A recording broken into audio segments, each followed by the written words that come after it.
గత కొంతకాలం క్రితం రాష్ట్రంలో సంచలనం సృష్టించిన అఘోరి వర్షిణి వివాదం కొత్త మలుపు తిరిగింది. వర్షిణి పెళ్లి చేసుకుని సంచలనం సృష్టించిన అఘోరిని పోలీసులు అరెస్ట్ చేసి జైలుకు పంపిన విషయం తెలిసిందే. అఘోరి జైలులో ఉన్న సమయంలో వర్షిణికి పోలీసులు కౌన్సిలింగ్ ఇవ్వడంతో పాటు కుటుంబ సభ్యులకు అప్పగించారు. అయితే అఘోరి జైలు నుంచి వచ్చిన తర్వాత కొంతకాలం ఎక్కడ ఉన్నాడో తెలియలేదు. అయితే వర్షిణి ఇటీవల కొన్ని మీడియా సంస్థలకు ఇంటర్వ్యూ ఇవ్వడంతో మరోసారి వీరి వ్యవహారం వెలుగు చూసింది. వర్షిని ఎవరో తెలియదని అఘోరి ఎవరో తెలియదని వర్షిని ఒకరిపై ఒకరు ఆరోపణలు గుప్పించుకుంటున్నారు. ఈ క్రమంలో వర్షిని తనపై వస్తున్న విమర్శలకు సెల్ఫీ వీడియోలో సమాధానమిస్తూ అఘోరిపై సంచలన వ్యాఖ్యలు చేసింది. తాను డబ్బుల కోసం అఘోరి వెంట వెళ్లాననడంతో అర్థం లేదని ఆమె కొట్టిపడేసింది.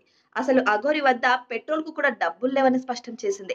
పోలీసులు అరెస్ట్ చేసినప్పుడు కూడా కారులో ఎలాంటి డబ్బులు దొరకలేదని తెలిపింది. మొదటిసారి అతనితో వెళ్ళినప్పుడు అతని వద్ద ఏముందో తెలియదు. రెండోసారి వెళ్ళినప్పుడు అతని వద్ద ఏం లేవని తెలిసే వెళ్ళానని వర్షిని తెలిపింది. కేవలం తను చెప్పిన విషయాలు నిజమని నమ్మి అతనితో వెళ్ళినట్టు వర్షిని తెలిపింది. తన మొదటి భార్య పెళ్లి విషయం తెలిసిన వెంటనే అడిగానని, నిజం చెప్పమని అడిగానంది.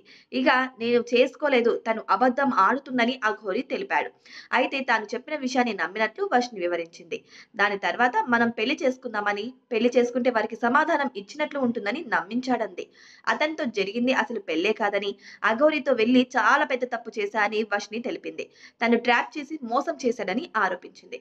సరే, జరిగిందేదో జరిగిందని నేను రిలైజ్ అయ్యి ఇంటికొస్తే అందరూ ఇష్టం వచ్చినట్లు మాట్లాడుతున్నారని వర్షిని తెలిపింది.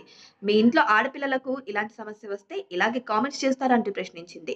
నేను అన్ని వదిలేసి ఇంటికి వచ్చి సంతోషంగా ఉన్నాను. ఇటువంటి సమయంలో అఘోరి చేసిన కామెంట్స్ కు మాత్రమే తాను సమాధానం ఇచ్చినట్లు వర్షిని చెప్పుకొచ్చింది.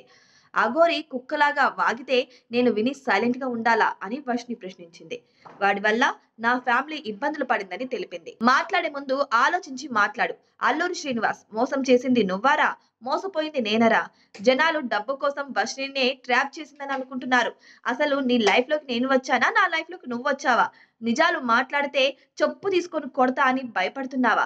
నేను నీలాగా భయపడే రకం కాదు. ఇంకోసారి నా గురించి, నా ఫ్యామిలీ గురించి మళ్ళీ మాట్లాడితే నీ అంకం కోసేస్తా. అఘోరి దమ్ముంటే నాతో డైరెక్ట్ గా మాట్లాడు అంటూ వర్షిని సీరియస్ వార్నింగ్ ఇచ్చింది.